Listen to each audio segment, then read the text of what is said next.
Okay, any questions about anything? Assignments are all going well. Right, due today at 5 o'clock? Right, any questions? Okay. I'm going to just pick up where I left off last time then. So if you remember, like what we're talking about, so I'm giving you the big picture overview of the US healthcare system. So last time we talked about what were healthcare providers, and we had primary, secondary, and tertiary providers. What's an example of a primary provider, primary care provider? Who can be a primary care provider?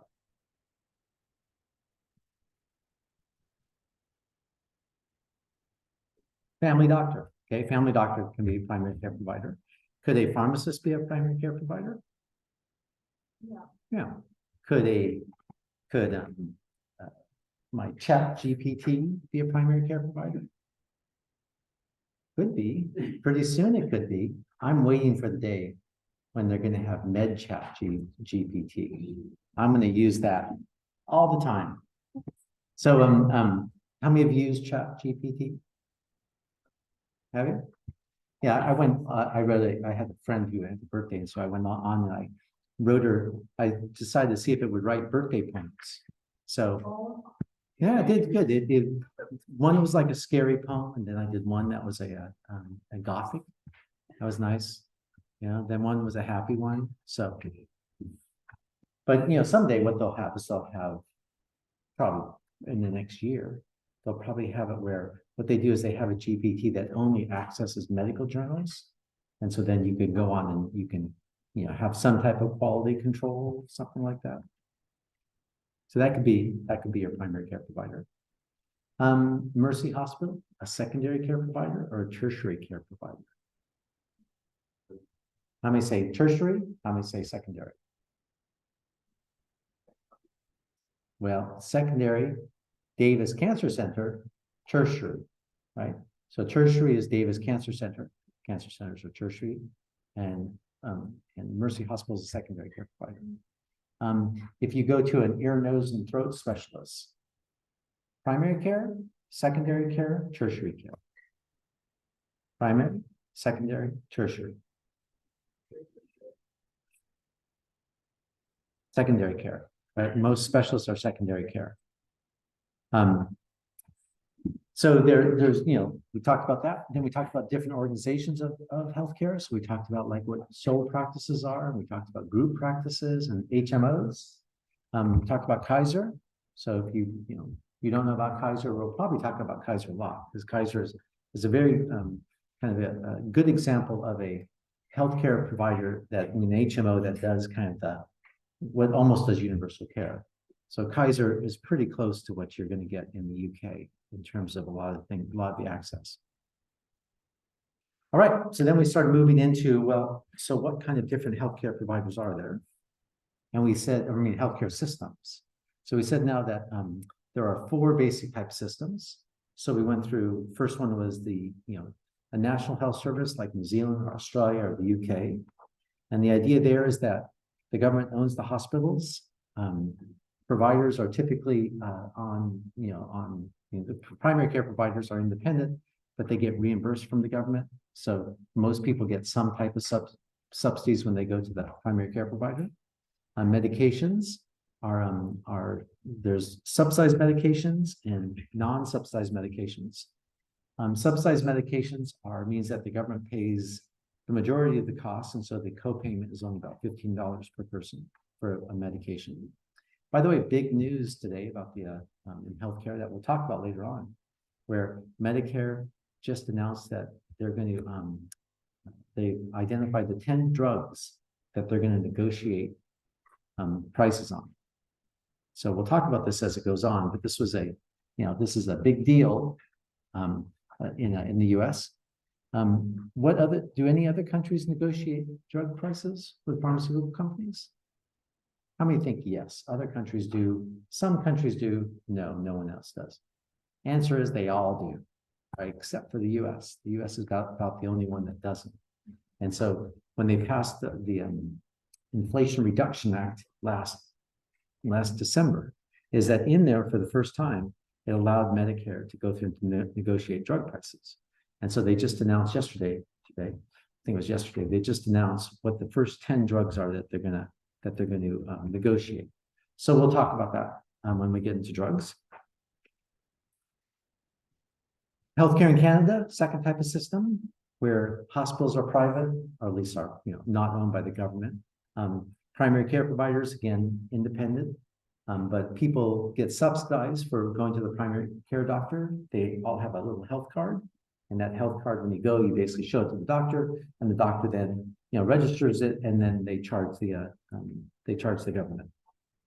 Hospital care is free, and that when you go to a hospital, even though it's a private hospital, is that it's all paid for by the government. And then there's a lot of differences between provinces and provinces in terms of what they cover.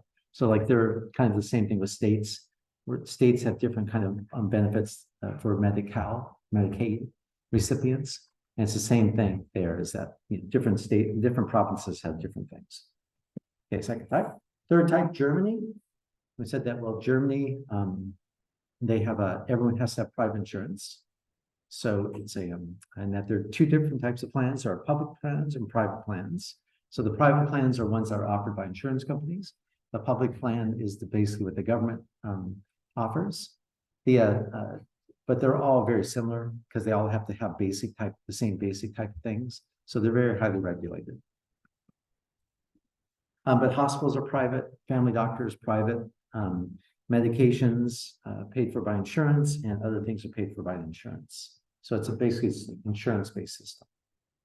I should also mention is that, in a country, in let's say the UK, you can think of, and we're going to make this case when I start talking about insurance directly, but all countries' health plans are insurance plans, basically. What differs is essentially how much you have to pay to get into it, and then what the requirements are when you who can be there. So, for example, in the UK, or New Zealand, how do people pay for their healthcare plan, their healthcare? Well, they do it out of taxes, right? So it gets, money goes, the government taxes people, and then it turns around, and then they fund the hospitals with it. In Canada, same thing. The government taxes people, and then they turn around and they pay it back to the providers. Here, what they do is that the government requires people to have insurance, but if you can't afford insurance, then they pay for the insurance for you. And so insurance does it. It's now an insurance company, but it's the same idea. Someone's paying money, and then you're going to get healthcare for it. And then in these countries, then in countries like India or Colombia or any other countries where there's a large number of people who don't have insurance, it's not an insurance system. It's a pay-as-you-go system. That if you've got the money, then you get healthcare. If you don't have money, then you don't get healthcare. So we have all four different types. And we said, what do we have in the US? And I said, well, leading the world again, we have all four types in the US. And so we're going to go through these one by one now. So first is Veteran and Indians Affairs. And the case being made here is that, well, if you are in the veteran system, or if you're on in the Indian Affairs system on a reservation, then you basically have the same type of healthcare as in the UK or New Zealand or Australia. So the way that this works is that, take the Indian Health Services first. So, they're run off of the reservations, and that essentially that, the people who can access it are the people who live on reservations. So there's currently 2.56 million of the 5.2 million American Indians and Alaska Natives who essentially use the Indian Health Services. They run clinics on reservations. Sometimes they have hospitals as well for people on reservations. Off reservations, it varies by state. So if you think about, and this is a problem that they face in a lot of different countries where they try to have, they like in New Zealand, the Maori is the indigenous people of New Zealand. It's probably 15% of the population, 15 to 20%. And so Maori society is kind of organized around maraes. Maraes are like community meeting houses. And so what New Zealand's done is that they have a split system now where they have some payment goes directly to the Maori Health Authority, and the Maori Health Authority then funds the Maori-based kind of healthcare plans, and other ones then goes to the just to the rest of the population, and that's where you get the same type of treatment that I just sort of explained. So if you're in a Maori tribe, is that then even if you live in downtown Auckland, 1.5 million people, even if you live there, you can go to the marae and get your health care. So it's this question when different countries try to do things that are more for indigenous populations, is how do you organize it, right? So if there's Native Americans living in Merced, is that there's not enough of a concentration of Native Americans to have like a Native American health service in their Merced per se, like a Native American hospital and such. And so it is this question about, well, so what do you do? And so what some states have done is they come through and that they do organize things in cities, and other states they don't do. But it is the reason why only 2.56 million of the 5.2 million have access to this healthcare is because it's basically reservation based. Complaints for decades about the Indian Health Services being chronically underfunded. So like this is just a kind of a quick summary about differences in a whole bunch of different type of conditions between Native Americans and sort of the rest of the U.S. population, and on pretty much everyone, it's that Native American health is much worse. And so some of this is chronic underfunding of the health system. Some of this is also though just the fact that reservations are very poor places. Most reservations are very poor places, and it's again we're getting into that rural versus urban difference than in healthcare systems. Is a lot of problems that exist on reservations exist in part because they're very rural and spread out, and so it's easier when you have a whole bunch of people live in an area to basically provide healthcare than if you have people who are spread out. Veterans, anyone here veteran? Well, Veterans Health, I'm open to anyone who served in the military, and I think you have to be honorably discharged, I think. To qualify for Veterans Health. But the Veterans Administration basically runs, hospitals and outpatient clinics and everything else. And so if you are a veteran, then you basically get access to all these different types of places, clinics. Doctors there on salaries, so that it's essentially like the UK in terms of how it operates. They have elder care as well. So as opposed to, most like Medicare, as we'll see, doesn't offer any type of long-term care for people, but veterans hospitals do, or Veterans Affairs does offer long-term health for people. Quality of care generally seen as pretty good. There's a lot of complaints about the Veterans Administration, but it's not usually about quality of care. That is that when they go through that they do polls of people who use the Veterans Administration, veterans hospitals, they usually rank fairly high in terms of quality of care. The problem with the Veterans Administration is essentially access, as that being able to get in.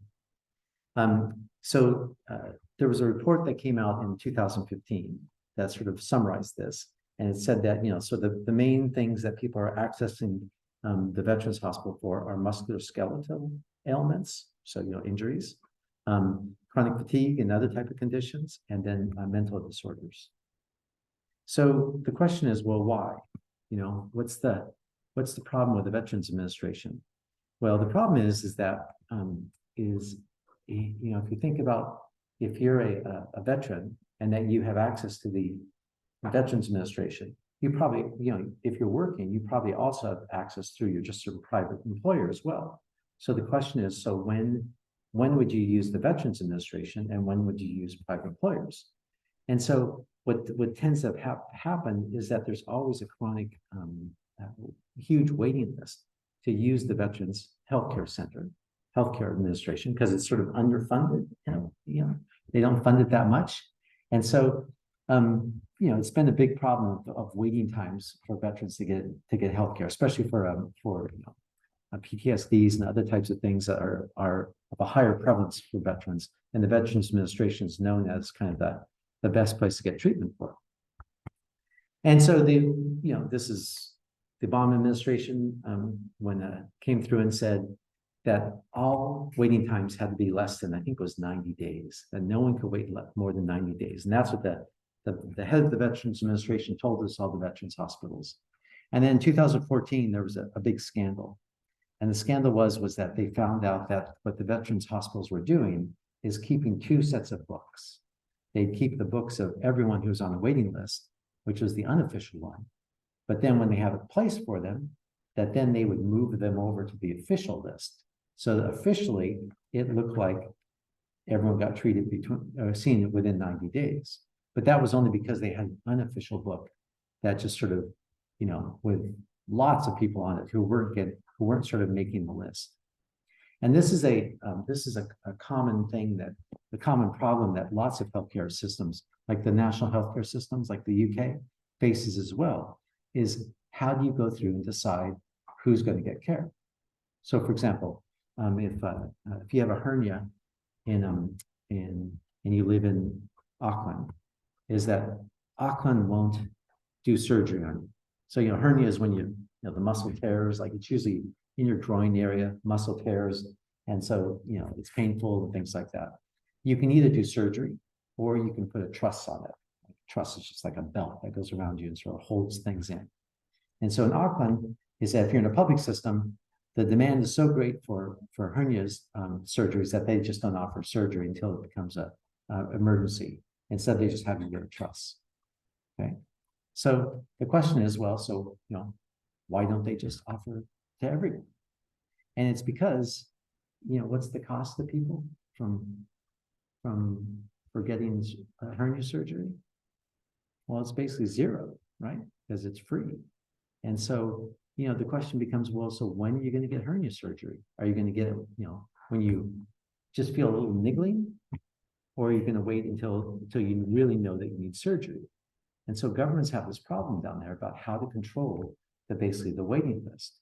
And so what they do is they'll come up and they'll have a criteria. So say, you have to have these types of criteria that before you can get care. And that leads to a problem because, well, what if about all these other people who have, who think that they need care, but they don't meet the criteria? Like, how do we do it in the US? How do we prioritize? Like, for example, hernia surgery.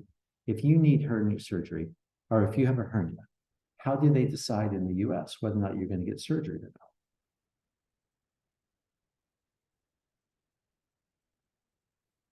not? Yeah. Say it again. Yeah, so very well. I mean, if you had a hernia right now, could you get surgery for it? Not right away. You may have to wait a while, right? If I was who's someone, Brad Pitt. If Brad Pitt got a hernia, could he get surgery for it? Would he have to wait? No, Brad Pitt would not have to wait. Why wouldn't Brad Pitt wait? Because he has money, right? So in the US, the way we deal with this, we deal with money. So that if you get private insurance, then you're going to get surgeries faster than if you have Medi-Cal, because private insurance pays more. And if you're Brad Pitt and you can say, I'm willing to throw in an extra $5,000 to get my hernia surgery, then they'll do it right away. So in our system, it's really money is the thing that kind of determines waiting lists. I mean, yes, severity and things like that too enter into it, but ultimately, that's the kind of thing. For example, like a knee replacement. If you need a knee replacement or a hip replacement, what determines whether you get it? Well, if your insurance is going to pay for it, then you might get it. You might be willing to go through and get it. But if your insurance isn't going to pay for it, then are you going to go for $15,000 or whatever it's going to cost to get a hip replacement? So money is the way in our system that we don't have to worry about waiting lists. But once you take out the cost of things out of it, the price, then like in these other systems, then suddenly, they have to deal with this question about how do they go through and determine who's going to get treatment. So why is it so bad in the Veterans Administration? Well, suppose that you're a veteran and you've got, you've got some type of employer-based insurance that's not very good, or you've got the Veterans Administration that's really good.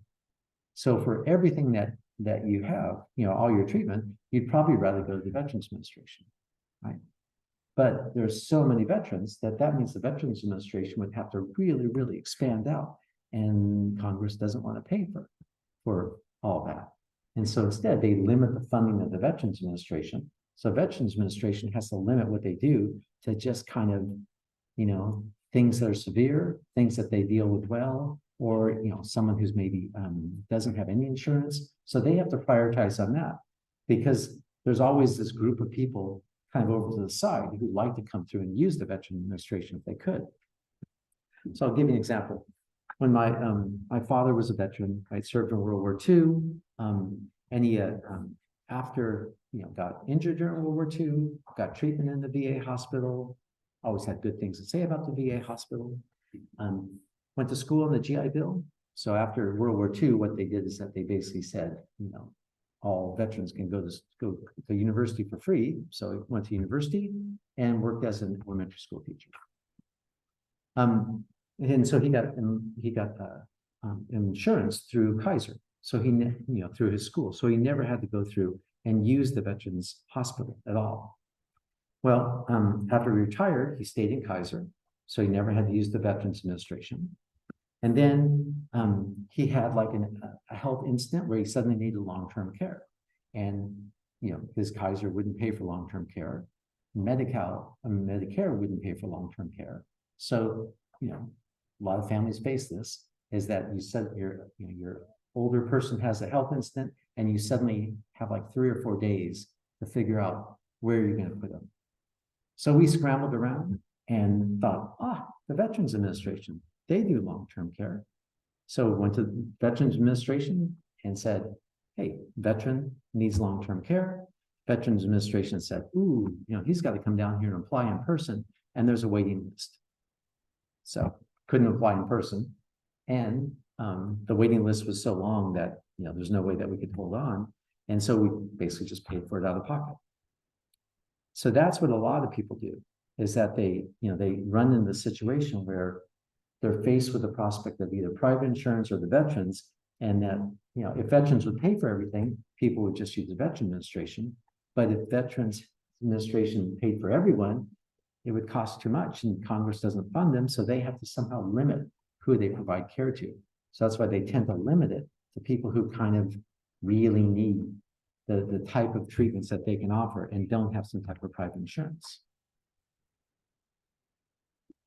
So the point of this is that this makes the Veterans Administration or Indian Affairs hospitals different from the UK, because in the UK there's one system, everyone uses it, and so there's no kind of ambiguity about who's going to be able to get into the hospital or who's not.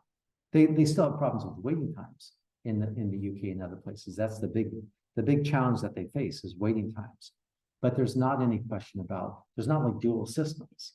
But in the US, the fact that we have 4 systems screws things up, because it means there's always this kind of interplay between the systems, whereby people on one hand will go through and might be using one healthcare system, but would like to use the other. And if they switch over, then, and this gets really bad when you start talking about Medicare and Medicaid.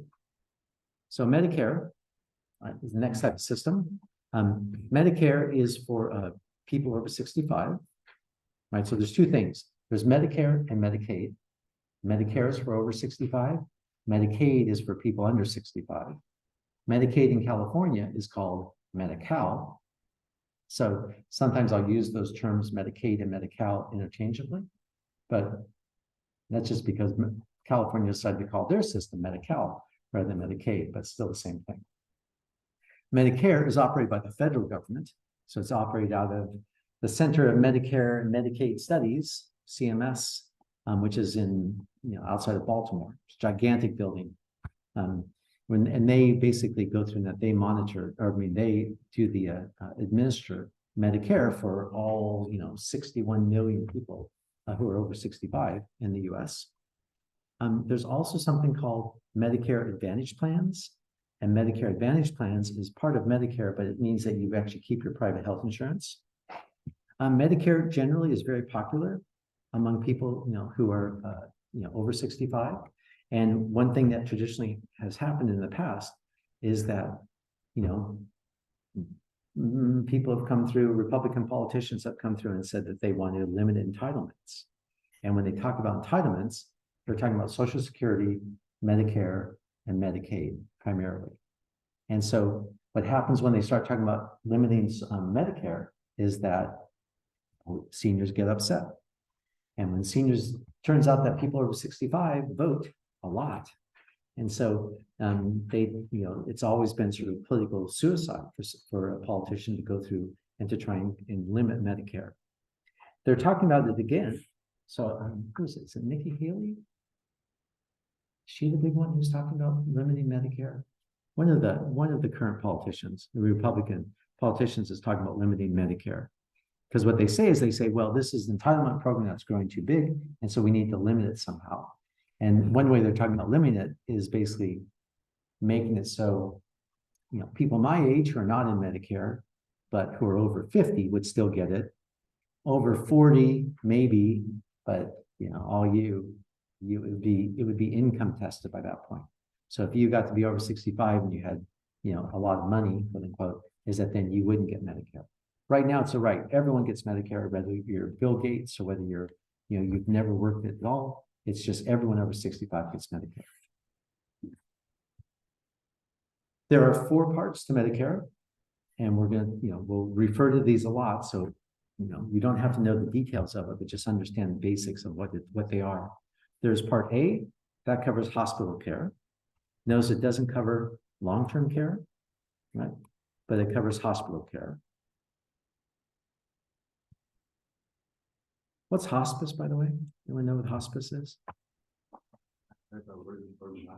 Yeah, what's hospice? It's like end of life care. Yeah, it's like end of life care. Yeah. So hospice is end of life care. And so, oftentimes what happens is that when someone gets to the sort of the last stage of their life and they're in the hospital, is there's nothing that the hospital can really do for them anymore. And so hospice then is like the service that comes along that, usually people can go home and be in hospice, or that they have hospice hospitals that you can go to, but they essentially, they're not trying to extend your life at that point. They're just trying to sort of manage the end of life experience for you. There are no premiums for Part A. That's so everyone just gets it, but there are deductibles, and we'll talk about what deductibles means. Essentially, there's a $1,408 deductible for every hospital period, and then you also have it, and you pay a co-insurance. So what happens is that when you go in, if you go in for 1 to 60 days, then you don't pay anything. But if you have more than that, then you start paying $352 per day, and then it kind of goes up from there until you reach your maximum, and then you don't have to pay anymore. But so it means that if you're on Medicare, your hospital care is not altogether free, but it's mostly free. Part B is what's called supplemental insurance, which means that people don't have to get Part B. What Part B covers is basically physicians, so going to the doctor.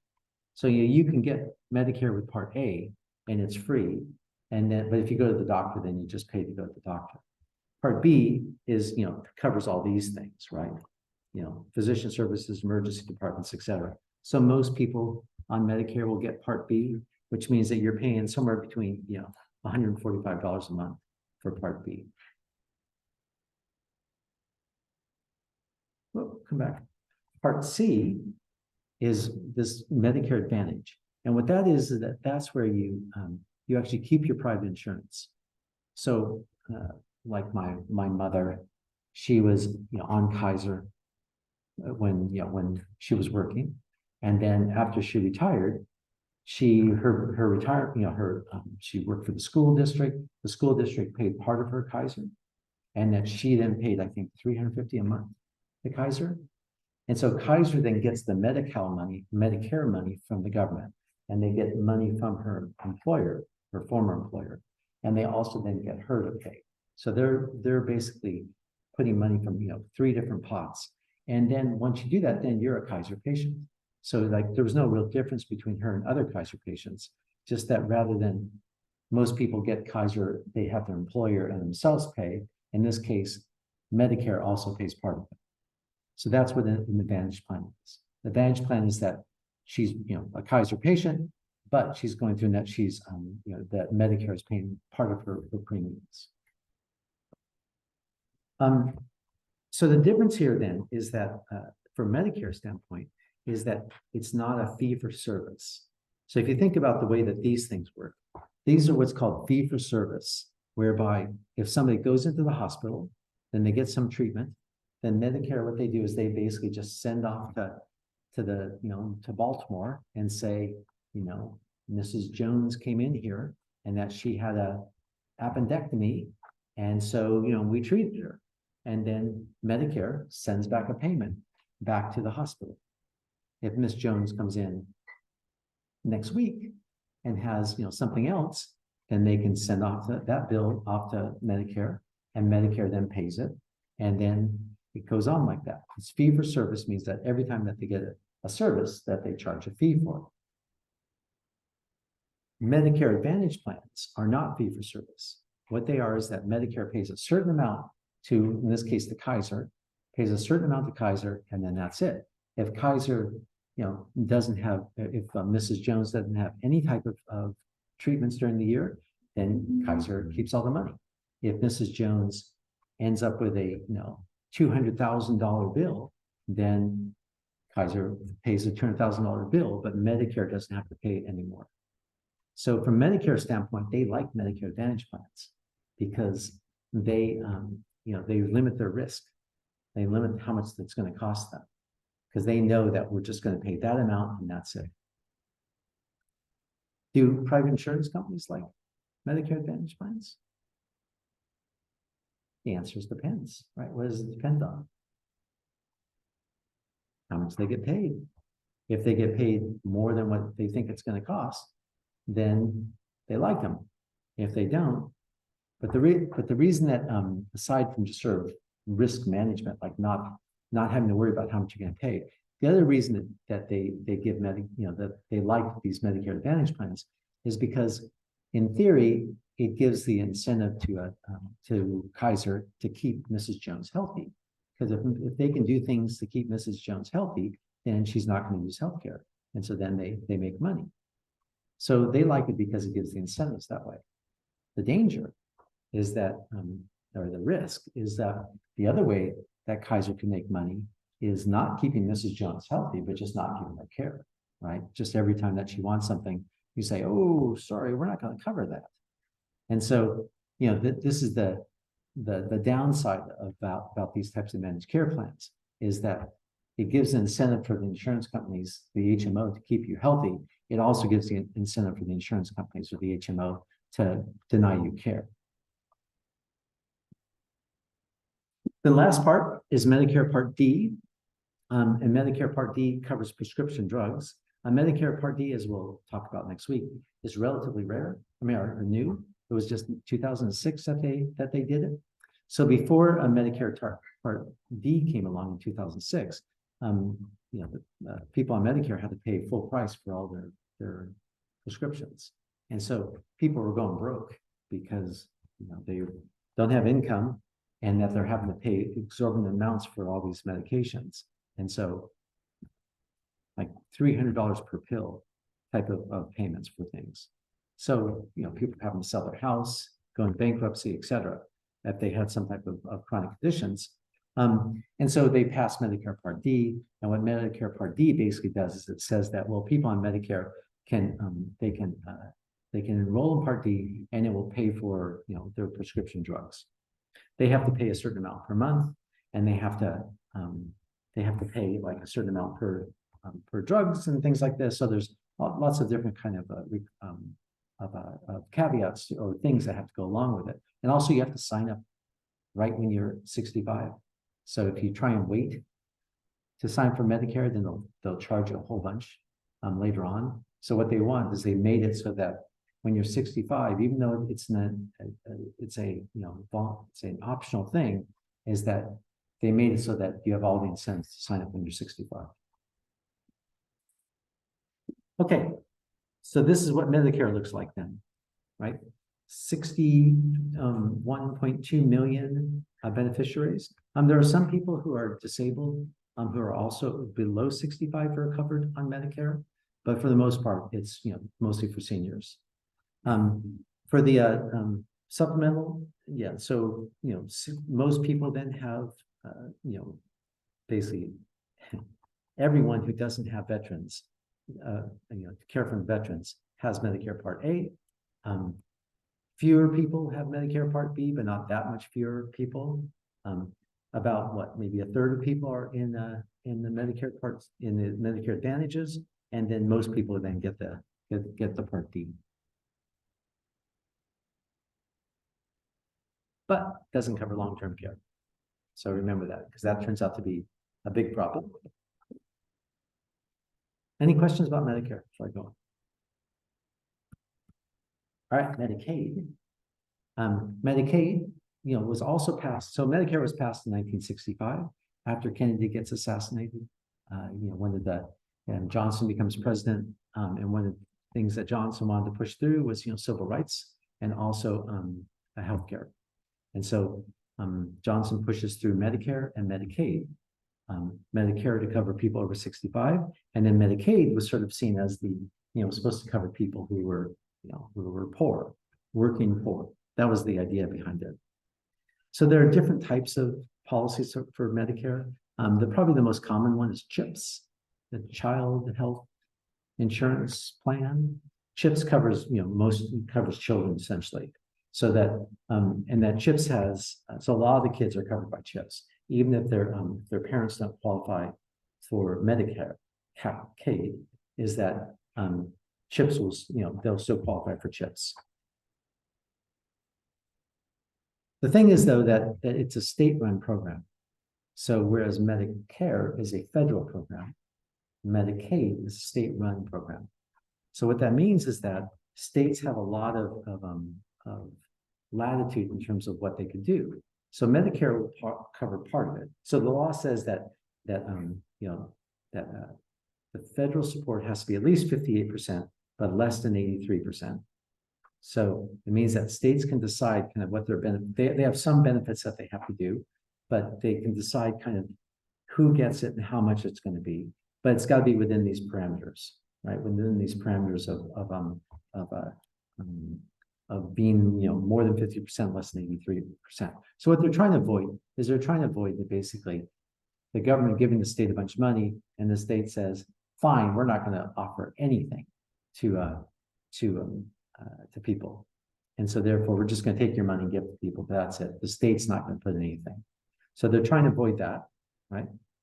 And at the same time, they're also trying to avoid some states saying everyone gets a Cadillac to drive, and the government's going to pay for it. So they're trying to avoid that as well. So that's why they limit kind of they put bounds on what they're going to pay.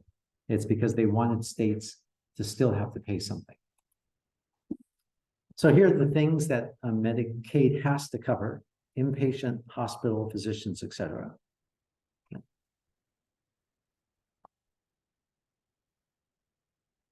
Then Medi-Cal is what we have in California.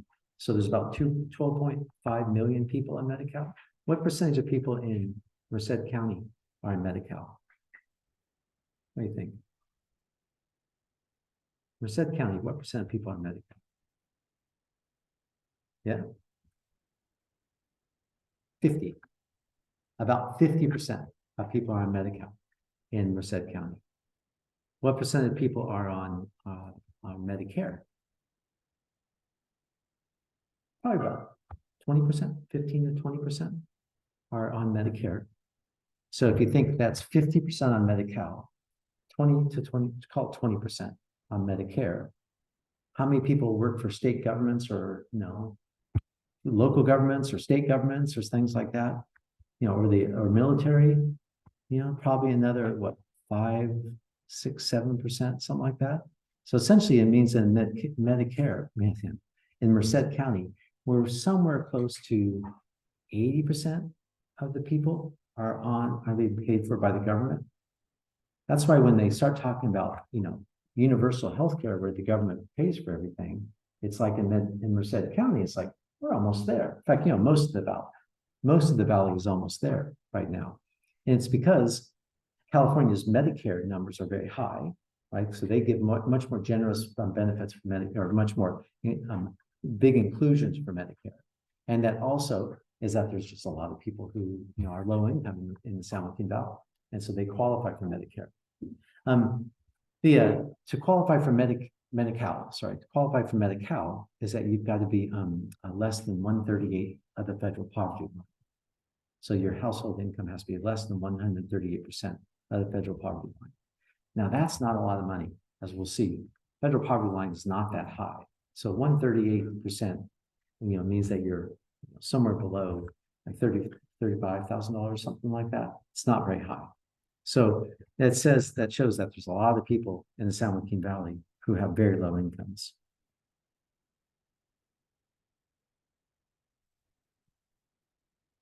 Okay, so as I said, payment for Medicare, Medi-Cal, and Medicaid, so Medicare, Medicaid are both paid for fee for service, except for what they do for Medi-Cal in California is that they have set up in each county, there's a regional purchaser of Medi-Cal for that region.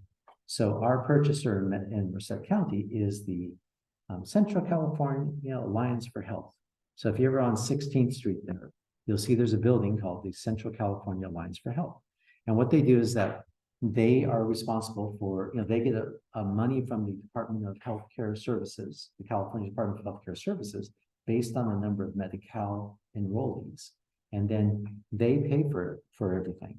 They pay for the hospital care, they pay for primary care, they pay for drugs, whatever it is that people on Medi-Cal are getting, it's actually paid for by the Alliance.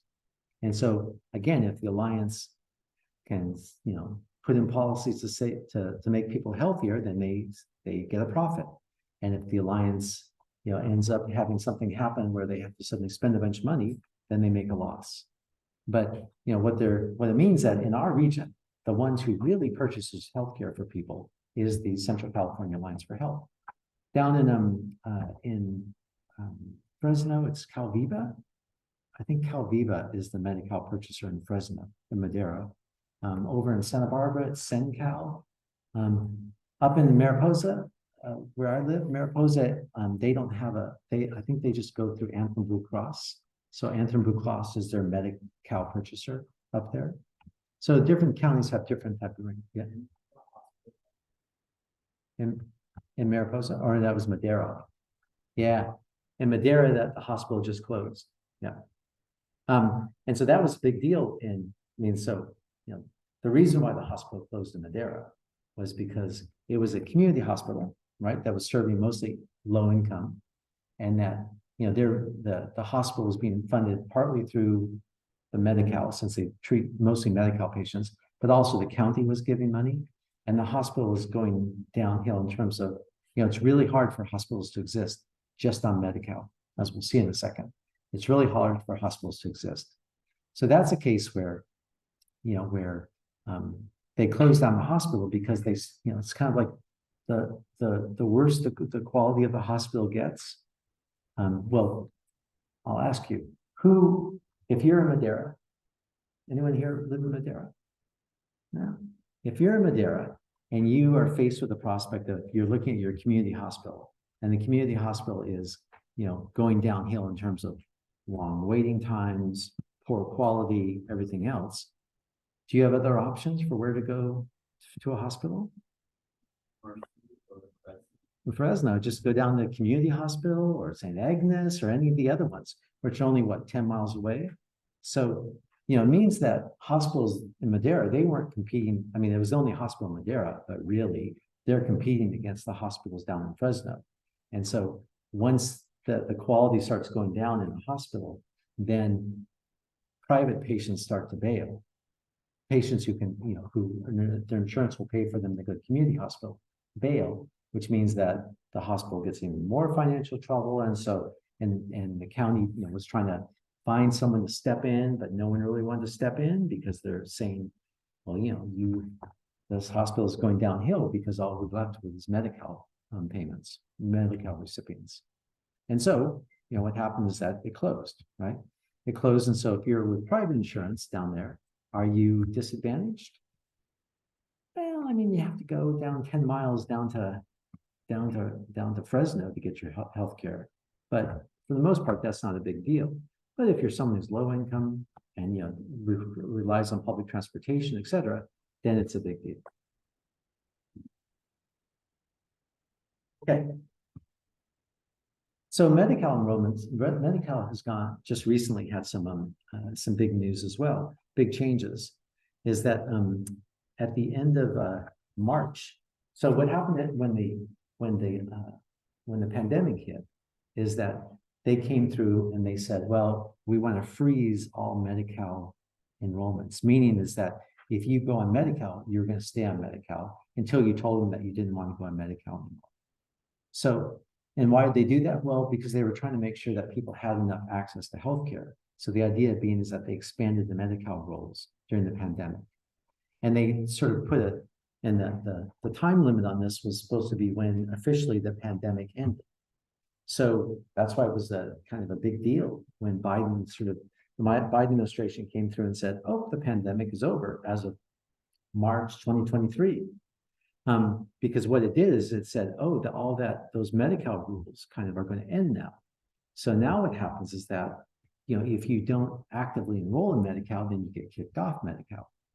And so this happens a lot, right? People will be on Medi-Cal and that Medi-Cal will then sort of say, oh, we haven't heard from you in a while or whatever. So, let us know if you're still on Medi-Cal. And if you're not, if you're still eligible for Medi-Cal, and if you're not eligible for Medi-Cal, then we're going to kick you off the rolls. So how do they know whether you're eligible for Medi-Cal? Well, you have to apply, right? You have to put in it. I'm not sure if you ever applied for Medi-Cal, but you have to go through and put in an application and you have to tell them what your income is. And so if your income's too high, then you're off Medi-Cal. So people, Medi-Cal is something for which people might be low. Let's say if you're a farm worker. If you're a farm worker and you don't have much work, then you're on and you qualify for Medi-Cal, then you're on Medi-Cal. But then if you have work and your income goes over 138% of the federal poverty line, then you don't qualify for Medi-Cal anymore. And so you're off Medi-Cal. But then if 2 months later, if that job ends, you're waiting for the next one, then you go back on Medi-Cal and then you go off Medi-Cal. And so part of the problem with Medi-Cal is that you have this continual people going on and off of it. That's called the churn. The churn is what they're talking about when they talk about the Medi-Cal churn, is that people go off of it and come onto it, go off of it and come onto it. And so, people will, Medi-Cal will go through and that if that they see that you're inactive, is that they'll essentially say, oh, you're no longer on Medi-Cal. So unless you reapply, is that you're going to be off of it. The problem is that it takes time. So, it can take like 6 weeks from the time you apply for Medi-Cal to when you're finally approved. So if you are, especially if you're someone who's transient, or at least moving from place to place job-wise, you just physically don't have time to apply for Medi-Cal while you're there, get Medi-Cal when you might be gone in 3 months. So Medi-Cal has a lot of different types of problems in terms of just as an insurance policy.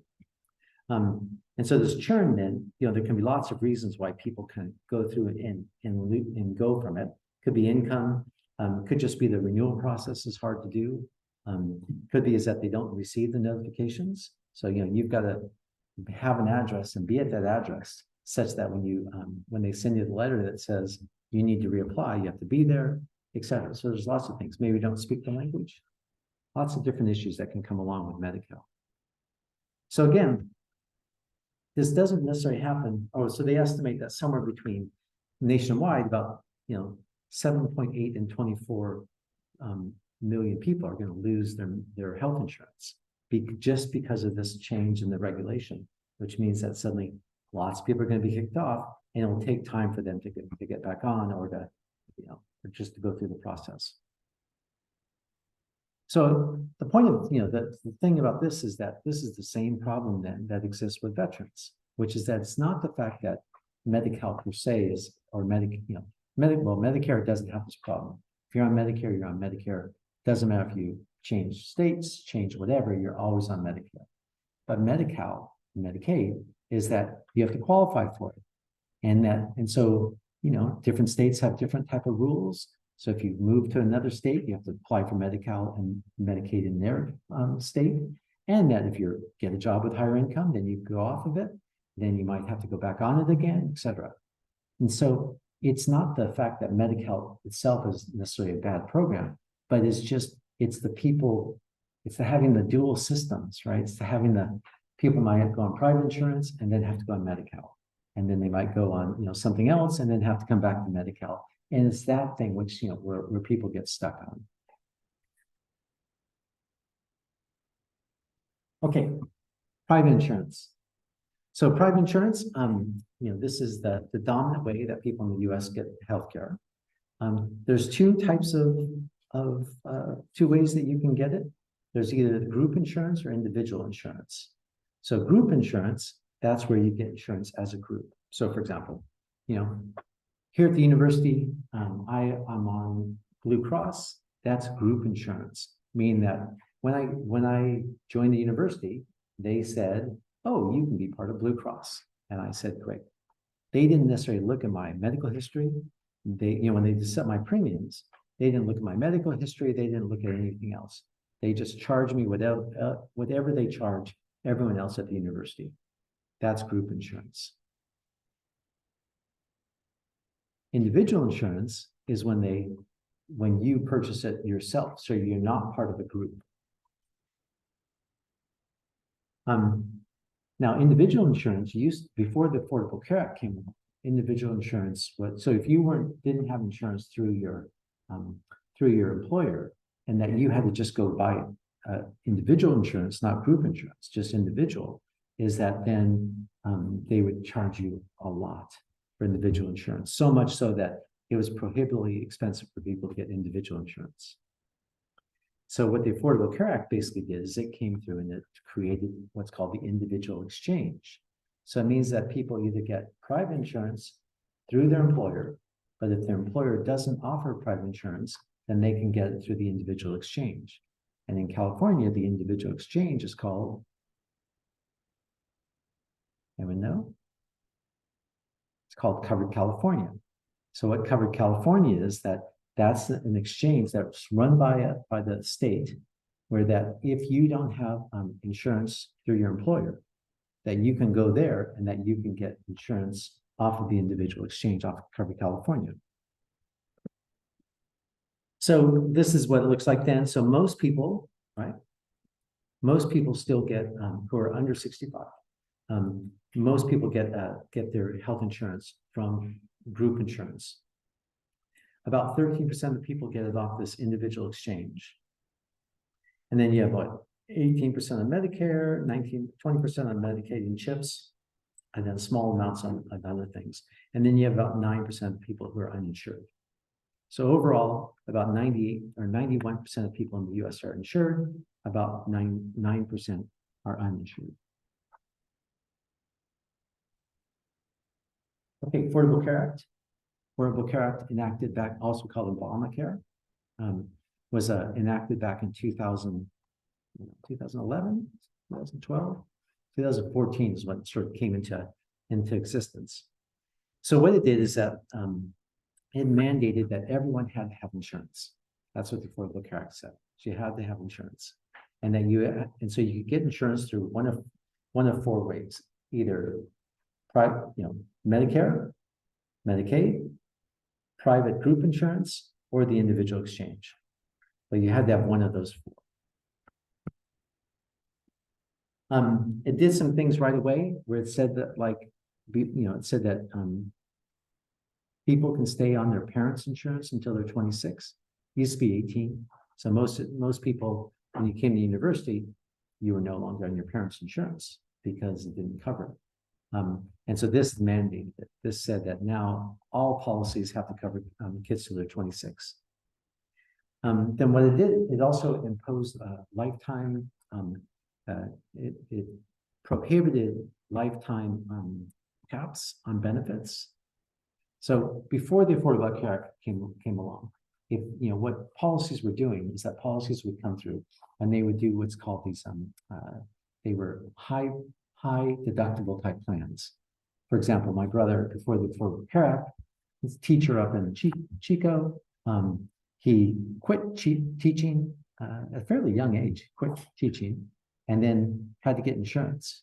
And so his insurance policy that he could get for he was 53, I think.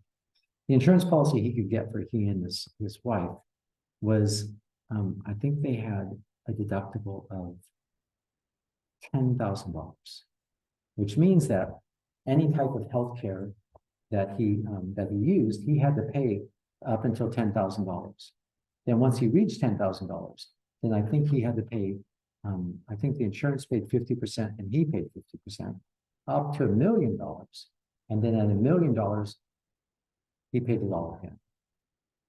So that was so if you think about what that plan means is that if you go down to GP, you're paying for it all in cash. If you have, if you need knee surgery, that's going to cost $15,000, then you're paying the first $10,000, and then they're splitting the next $5,000 with it. If you have some type of rare cancer that's going to be hugely expensive, then it means that you pay the first $10,000, they pay 500,000 until it gets to $1 million, and then we pay everything else past that. And the bills can easily go past $1 million. So those type of plans were fairly common. And so what that is, that's a high deductible, and it has caps on lifetime benefits. So what the Affordable Care Act came through and said is that, well, first off, no more high deductible plans, and also no more caps on benefits, on lifetime benefits. I'll let you just read through this, but basically it changed the employer-based, in terms of changes to employer-based coverage. What it is, it came through and also kind of got rid of what was called Cadillac plans. Cadillac plans were plans that were, very expensive, but gave really good benefits. So it did limit some of those things as well. The main thing that caused the ire of people and the Tea Party to arise was the individual mandate. The individual mandate said that well, you had to have one of these four kind of covered by something, and that if you didn't do it, is that then you had to pay a tax, right? Are you going to explode there? Okay. I was just waiting to see whether or not this was going to be a volcano. You had to pay a tax. And so, when you fill out your income tax, you have to indicate on your income tax whether or not you have insurance, right? And so if you don't have insurance, how much do you have to pay? No. Now you have to pay $0. But back when it started, in the first year you were supposed to have to pay, I think it was $50, but then it went up to like $900, $1,000 fairly quickly.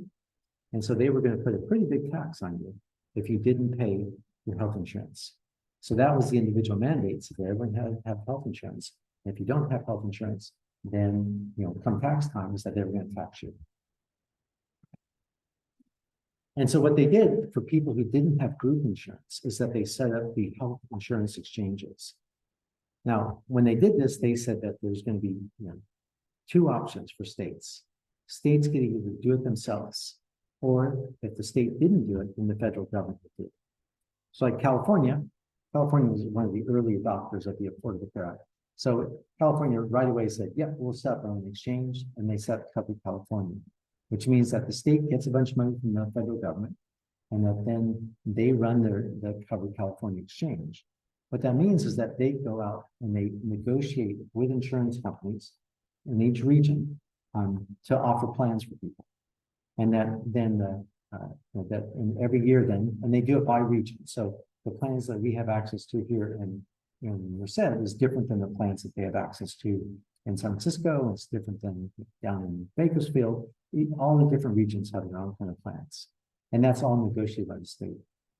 But they also said, that, well, if the state doesn't do it, then the federal government will come through and run the exchange for them. So like Utah didn't want to run the exchange. They said that, nope, we're not going to do it. And so the federal government then came through and they set up a health exchange in Utah. So you have the health insurance exchanges are, each state has its own exchange, just that some of them are run by the federal government and some are run by the states.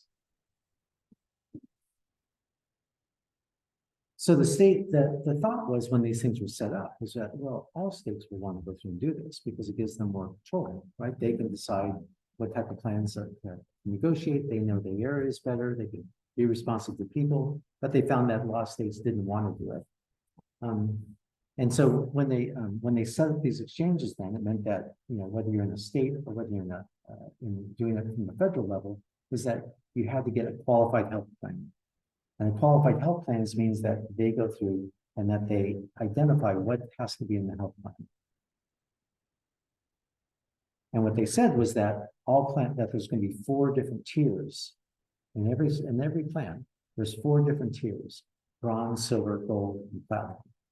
And the bronze tier, that meant that the insurance company would pay 60% and you would pay 40%. The silver, they would pay 70%, you would pay 30%. The gold, they would pay 20%, you would pay 80%, you would pay 20%, and the platinum, they would pay 90% and you would pay 10%. So which plans do you think is the most expensive?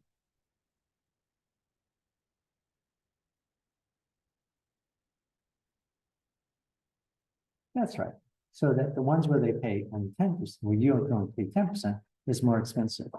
Who's likely to pick the plans where they pay a lot, where the insurance company pays a lot?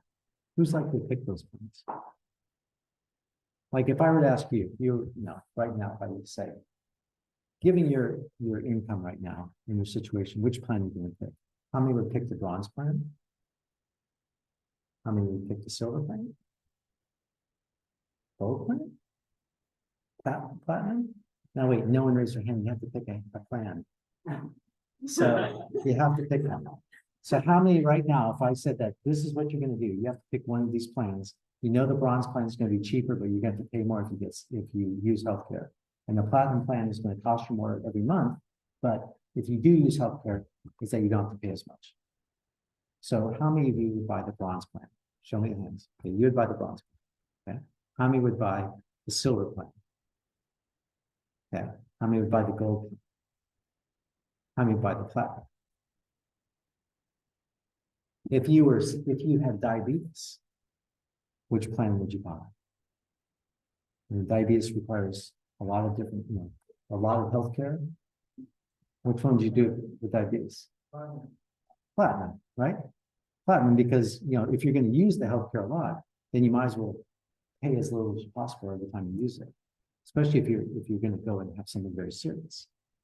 So it meant that they knew that people who were the most sick would be more likely to choose the platinum plans, and people who were the healthy young people would be more likely to choose the bronze plans. And what they didn't want is they didn't want to have essentially all young people going to these bronze plans and all older sick people going to these platinum plans. And so they said that, well, there's got to be limits then on the prices between the differences between the plans. So they tried to deal with the fact that, to try and keep them from separating like that by saying that, well, your bottom plan has to be within a certain price range of your top one. Why did they do that? We'll talk about that.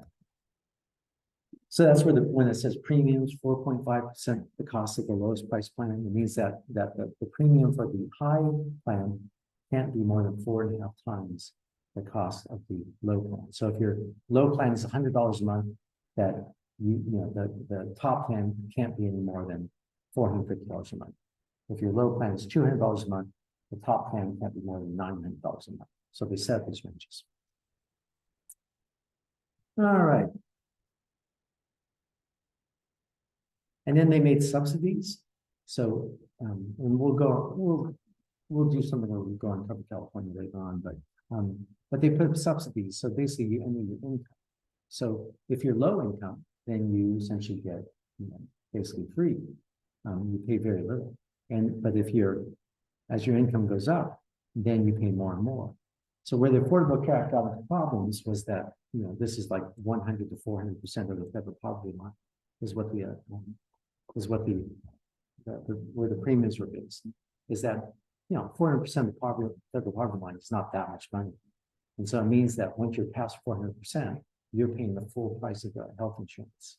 And so a lot of people saw their health insurance bills go way up because they used to have these kind of high deductible type of plans that were, that were cheap in the premiums because they didn't really offer much benefits. And now suddenly Affordable Care Act comes through and says, well, first off, all plans have to cover all this different stuff. So they have to cover many, many things that weren't covered by these, high deductible plans. And also, you're not going to get subsidies past a certain level. So a lot of complaints happened initially whereby people lost their health insurance because they had these high deductible plans and they had to pay more because they suddenly got better plans, but that in a sense it covered more, but it cost them a lot more. And then the other thing that is expanded Medicaid, right? So this was a big thing. And that's why, if you think back, there's like 13% of people have insurance through the health insurance exchange, but really a lot of the big changes came because they expanded Medicaid. But what they did is they said that this, when this was going through, some states challenged this, and some states said, no, we don't want to expand Medicaid. The states have to pay more, right, if they expand Medicaid.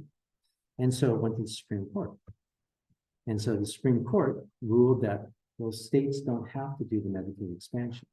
So even though it was free money and that the government, the federal government, Obamacare said that they were going to pay for 100% of these people, so it wouldn't cost the states anything, is that some states said no. So like here's the current kind of status of which states have adopted the Medicaid expansion versus which ones don't. Now, if you look at the states that do and you look at the states that don't, what's the thing that strikes you about it?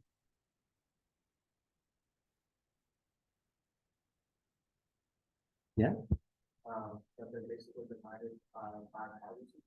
Yeah. Not 100%, but pretty close. Democratic states, Democratic governors, Democratic leaning states tended to adopt it. Republican leaning states tended to not adopt it. That was the kind of there were exceptions like, Kentucky, Arkansas, Louisiana, they eventually did. But especially initially is that Republican states, didn't want to kind of support the Affordable Care Act. And so they did everything. They didn't do individual exchanges. They didn't adopt Medicaid, et cetera, even though it was free money from the federal government. And what's happened since then is that eventually some states have kind of come along, but there's still a lot of states that haven't done the Medicaid expansion along the way.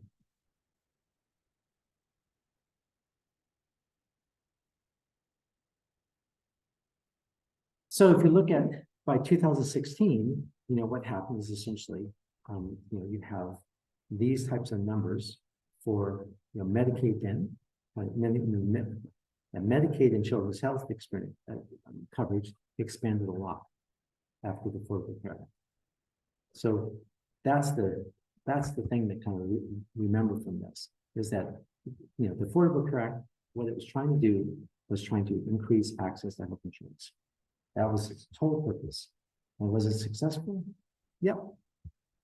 The Affordable Care Act didn't increase access to actually seeing a doctor. That is that just because you have health insurance in Merced, because you have Medi-Cal in Merced doesn't mean that you can see a doctor. It didn't deal with that. It didn't deal with limiting the cost of healthcare. So it didn't deal with that. All it really did was its whole purpose was to increase access to health insurance, and that's kind of what it did. All right, let's see.